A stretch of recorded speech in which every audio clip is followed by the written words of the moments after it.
Chapter 20. Das Ganu's problem solved by Kaka's maidservant. In this chapter, Hemant Pant describes how Das Ganu's problem was solved by Kaka Sahib Dikshit's maidservant. Preliminary. God was originally formless.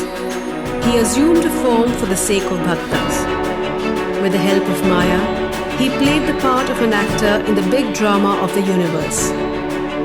Let us remember and visualize Sri Sai.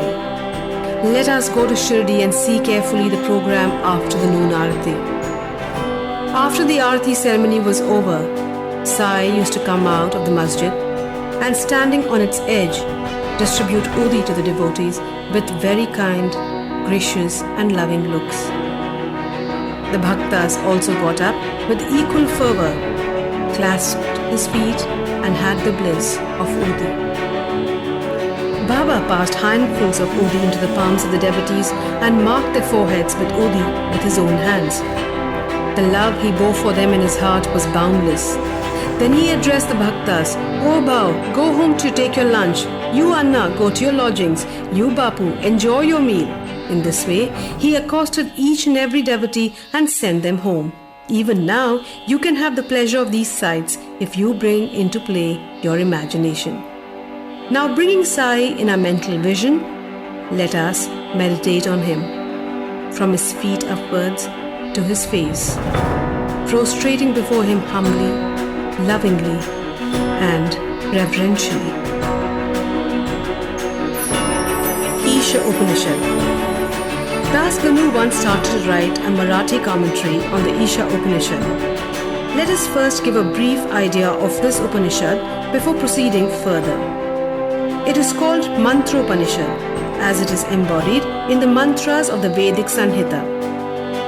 It constitutes the last or the 40th chapter of the Vajasaneyi Sanhita and is therefore called Vajasaneyi Sanhitopanishad. Being embodied in the Vedic Sanhitas, this is regarded as superior to all other Upanishads which are in the Brahmanyakas and Aranyakas. Not only this, other Upanishads are considered to be commentaries on the truths mentioned briefly in the Isha Upanishad. For instance, the biggest of the Upanishads, the Brihadaranya Upanishad, is considered by Pandit Satavalekar to be a running commentary on the Isha Upanishad.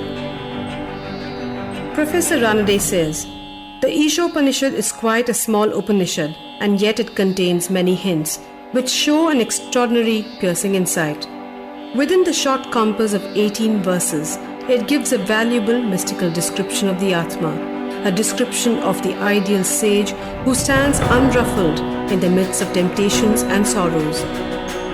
The most valuable idea that lies at the root of the Upanishad is that of a logical synthesis between the two opposites of knowledge and works, which are both required, according to the Upanishad, to be annulled in a higher synthesis. In another place he says, the poetry of the Isha Upanishad is a co-mixture of moral, mystical and metaphysical knowledge.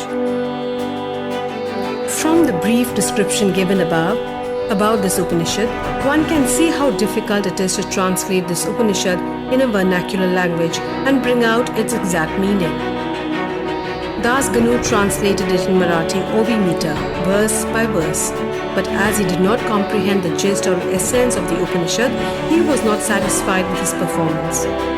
On being dissatisfied, he consulted some learned men regarding his doubts and difficulties, and discussed it with them at great length. They did not solve them, nor did they give him any rational and satisfactory explanation. So Das Ganu was a little restless over this matter. Sadguru only competent and qualified to explain. As we have seen, this Upanishad is a quintessence of the Vedas. It is the science of self-realization. It is the scythe or weapon which can rend asunder the bondage of life and death and make us free. Therefore, he thought that he who himself has attained self-realization can only give him the true or correct interpretation of the Upanishad. When nobody could satisfy Das Ganu, he resolved to consult Sai-Baba about this. When he got the opportunity to go to Shirdi, he saw Sai-Baba, prostrated himself before him and mentioned his difficulties about the Ishopanishad and requested him to give the correct solution. Sai Baba blessed him and said, "You need not be anxious. There is no difficulty about the matter. The maidservant of Kaka Sahib Dikshit will solve your doubts at Viliparla on your way to home." The people who were present there and heard this thought that Baba was joking and said, "How could an illiterate maidservant solve the difficulties of this mystic nature?" But Das Ganu thought otherwise. He was sure that whatever Baba spoke must come true, as Baba's word was a decree of the Brahma. Kaka's maidservant. Fully believing Baba's words, Das Ganu left Shirdi and came to Viliparla and stayed with Kaka Sahib Dikshit. There, the next day, when Das Ganu was enjoying his morning nap, he heard a poor girl singing a beautiful song in clear and melodious tone. The theme of the song was a crimson-colored sari. How nice it was, how fine was its embroidery, how beautiful were its border. He liked the song so much that he came out and saw it was being sung by a young girl, the sister of Namya, who was a servant of Kaka Sahib. The girl was cleaning vessels and had only a torn rag on her person. On seeing her impoverished condition and a happy temperament, Das Ganu felt pity for her. And when Rao Bahadur M.V. Pradhan gave him a pair of dhotars the next day, he requested him to give a sari to the poor little girl too. Rao Bahadur bought a good small sari and presented it to her. Like a starved person getting delicious dishes to eat, her joy knew no bounds. Next day, she wore the new sari and out of great joy and merriment, whirled and danced around and played fugadi with other girls. The day following, she kept the new sari in her box at home and came back with the old and torn rags.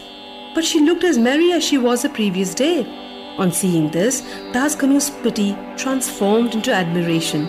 He thought the girl, being poor, had to wear a torn rag, but now she had a new sari which she kept in reserve, and putting on the old rag, strutted herself, showing no trace of sorrow or dejection. He realized that all our feelings of pain and pleasure depend upon the attitude of our mind. On thinking deeply over this incident, he realized a man ought to enjoy whatever God has given him, in the firm conviction that He besets everything from behind and before and on all sides, and that whatever is bestowed on him by God must be for the good.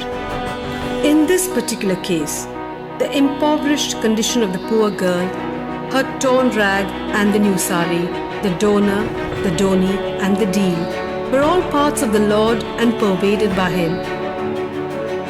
Here Das Ganu got a practical demonstration of the lesson of the Upanishad, the lesson of contentment with one's own lot, with the belief that whatever happens is ordained by God and is ultimately good for us. Unique method of teaching. From the above incident, the reader will see that Baba's method was unique and varied. Though Baba never left Shirdi, he sent some to Machindragarh, some to Kolhapur or Solapur for practicing sadhanas. To some he appeared in his usual form, to some he appeared in waking or dreaming states day or night and satisfied their desires. It is impossible to describe all the methods that Baba used in imparting instructions to his bhaktas. In this particular case, he sent Das Ganu to Viliparla, where he got his problem solved through the maidservant. To those who say it was not necessary to send away Das Ganu and that Baba could have personally taught him, we say that Baba followed the right or best course.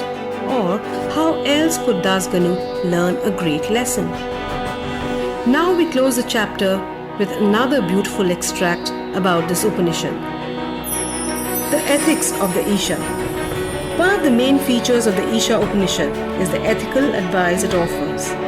And it is interesting to note that the ethics of the Upanishad are definitely based upon the metaphysical position given in it. The very opening words of the Upanishad tell us that God pervades everything. As a corollary, from this metaphysical position, the ethical advice it offers is that a man ought to enjoy whatever God bestows on him in the firm belief that as he pervades everything, whatever is given to him by God must be good. It follows naturally that the Upanishad should forbid us from coveting another man's property. In fact, we are fittingly taught here a lesson of contentment with one's own lot, in the belief that whatever happens is divinely ordained and hence it is good for us. Another moral advice is that man must spend his lifetime always in doing action, specifically the karmas enjoined in the Shastras, with resignation to his will. Inactivity, according to the Upanishad, would be the canker of the soul. It is only when a man spends his lifetime in doing actions in this manner that he can hope to attain the ideal of Nishkarma. Finally, the text goes on to say that a man who sees all beings in the self and sees the self as existing in all beings, for whom all beings and everything that exists have become the self, how can such a man suffer for infatuation?